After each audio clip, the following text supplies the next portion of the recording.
మాకే లేని ఆశ కల్పించావు. కొత్తగా అలమారి పెట్టావు. ఎప్పుడు లేని ఊపు తీసుకొచ్చావు.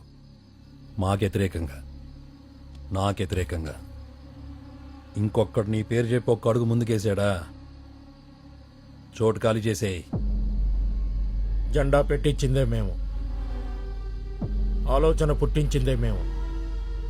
మేమే లేకపోతే నీ పార్టీకి ఊళ్ళో దిక్కేముంది? జెండా పెట్టించింది నువ్వే, మరి పెట్టింది ఎవరు?